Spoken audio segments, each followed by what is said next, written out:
What keeps us healthy and happy as we go through life? If you were going to invest now in your future best self, where would you put your time and your energy? There are lots of answers out there. We're bombarded with images of what's most important in life.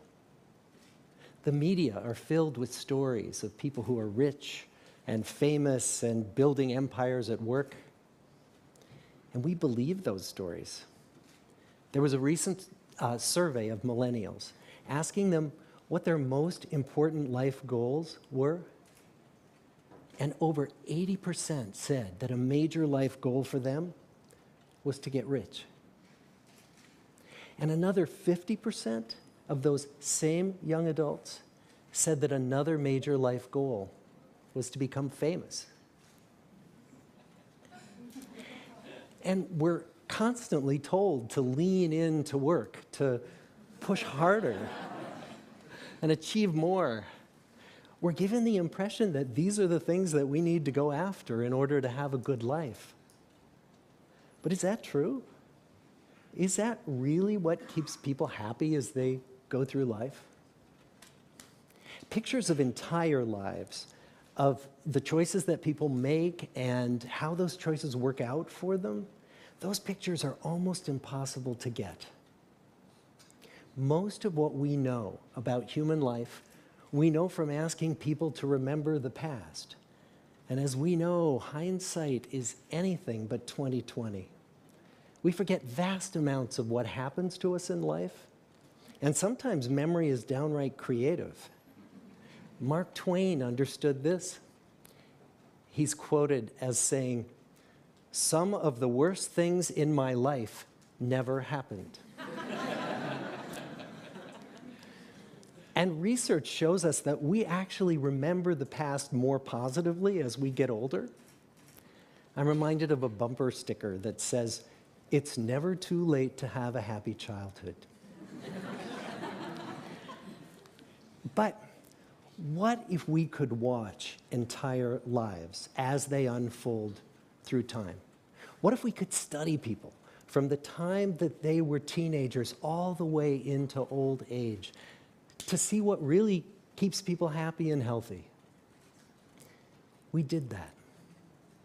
The Harvard study of adult development may be the longest study of adult life that's ever been done.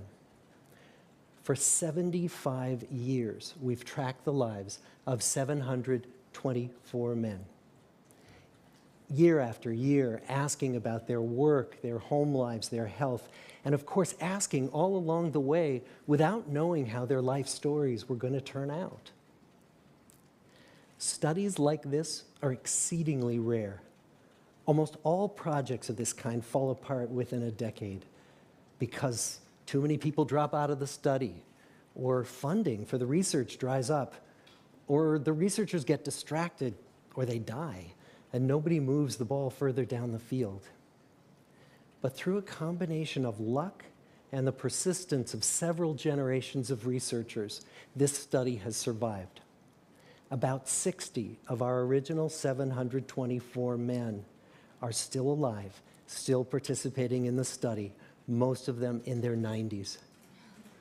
And we are now beginning to study the more than 2,000 children of these men. And I'm the fourth director of the study. Since 1938, we've tracked the lives of two groups of men. The first group started in the study when they were sophomores at Harvard College. They were from what Tom Brokaw has called the greatest generation. They all finished college during World War II, and then most went off to serve in the war. And the second group that we've followed was a group of boys from Boston's poorest neighborhoods. Boys who were chosen for the study specifically because they were from some of the most troubled and disadvantaged families in the Boston of the 1930s. Most lived in tenements, many without hot and cold running water. When they entered the study, all of these teenagers were interviewed, they were given medical exams. We went to their homes and we interviewed their parents. And then these teenagers grew up into adults who entered all walks of life. They became factory workers and lawyers and bricklayers and doctors. One president of the United States. Some developed alcoholism. A few developed schizophrenia. Some climbed the social ladder from the bottom all the way to the very top. And some made that journey in the opposite direction. The founders of this study would never in their wildest dreams have imagined that I would be standing here today, 75 years later, telling you that the study still continues. Every 2 years, our patient and dedicated research staff calls up our men and asks them if we can send them yet one more set of questions about their lives. Many of the inner city Boston men ask us, "Why do you keep wanting to study me? My life just isn't that interesting." The Harvard men never asked that question.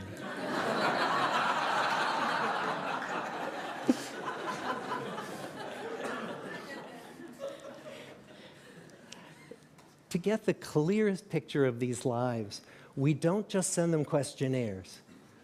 We interview them in their living rooms. We get their medical records from their doctors. We draw their blood. We scan their brains. We talk to their children. We videotape them talking with their wives about their deepest concerns. And when, about a decade ago, we finally asked the wives if they would join us as members of the study, many of the women said, "You know, it's about time." So what have we learned?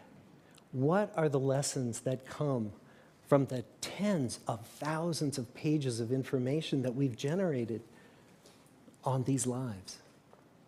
Well, the lessons aren't about wealth or fame or working harder and harder.